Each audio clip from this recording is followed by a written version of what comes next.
എടാ നീ ഇങ്ങനെ വിഷമിക്കാതെ, നമുക്ക് എന്തെങ്കിലും വഴി ഉണ്ടാക്കാം. എടാ എനിക്ക് അവിടെ ഇല്ലാതെ പറ്റത്തില്ലടാ, എങ്ങനെയെങ്കിലും തിരിച്ചു പിടിക്കണം. നീ ഒരു ഐഡിയ പറഞ്ഞതാ.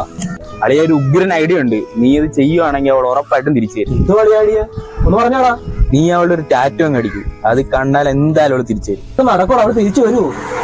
നീ ചെയ്യ്, നമുക്ക് നോക്കാം. എന്നാ നമുക്ക് ഇപ്പൊ തന്നെ പോവാം.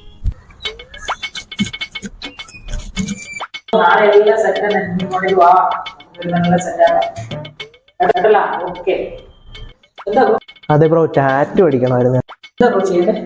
അതെന്റെ പെണ്ണിന്റെ ടാറ്റു ആയിരുന്നു കേട്ടാ ചെയ്യേണ്ടത്. ബ്രോ ആലോചിച്ചിട്ട് തന്നെയാണ് ചെയ്യുന്നത്. ഒരു ഇഷ്ടംപോലെ കവറപ്പ് വരുന്നതാ, അതുകൊണ്ട് ചോദിച്ചാ. അതിനിപ്പോ ഇതിന്റെ ഫോട്ടോ ഇവിടെ എനിക്ക് അവളില്ലാതെ പറ്റത്തില്ല ബ്രോ, എനിക്ക് എങ്ങനെയും അവളെ തിരിച്ചു പിടിക്കണം. അതിന് വേണ്ടിട്ട് ഞാനിപ്പോ ഈ ടാറ്റു ചെയ്യുന്നത്. എന്തിനാ അവിടെ ഇട്ടിട്ട് പോയെ? ബിനുവിന്റെ എക്സ്പ്ലോറായിട്ടൊന്ന് മിണ്ടി, അത് അവള് നേരിട്ടുണ്ട്, അതാ പ്രശ്നം. അത് മാത്രമല്ല ബ്രോ, അവളിപ്പോ വേറൊരുത്തന്റെ കൂടെ. ഇട്ടിട്ട് പോയപ്പോ തന്നെ ആ കുട്ടിക്ക് വേറെ സെറ്റായോ? എത്രയായി ബ്രോ? 10,000 രൂപ. എത്രയായുള്ള? ഓ എനിക്ക് വേണ്ടി ഒന്ന് പ്രാർത്ഥിക്കണേ. ആ പ്രാർത്ഥിക്കാം.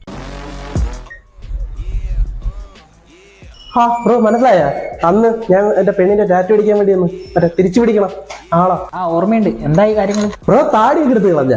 ഒന്ന് ലുക്കാവാൻ നോക്കിയതാ. ആണാ? ഇപ്പം മൊണ്ണ കേട്ടോണ്ട്. എന്ത് പറ്റി നിങ്ങൾ വന്നേ? നിങ്ങൾ ഇനി ഇതെന്തിനു ശിവനാ കുറുക്കനാ തലയാട്ടയാ പുലിയോ എന്ത് പണ്ടാരെങ്കിലും ഒന്ന് ആക്കിത്താ. അപ്പൊ തന്റെ പെണ്ണിനെ തിരിച്ചു കിട്ടിയില്ലേ? ഇല്ല, അവള് വന്നില്ലായിരുന്നു. അപ്പോഴേക്കും എനിക്ക് വേറെ പെണ്ണ് സെറ്റായി. അപ്പൊ പെണ്ണ് കല്യാണം കഴിഞ്ഞ് പോയാ?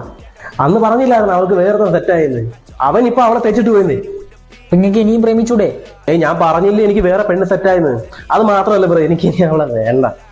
ആ അത് മാത്രമല്ല, അവളിപ്പോ എന്നെ വിളിച്ചോണ്ടിരിക്കുക. എനിക്കാണെങ്കിൽ വേറെ പെണ്ണും സെറ്റായി, എന്റെ വിഷമവും മാറി.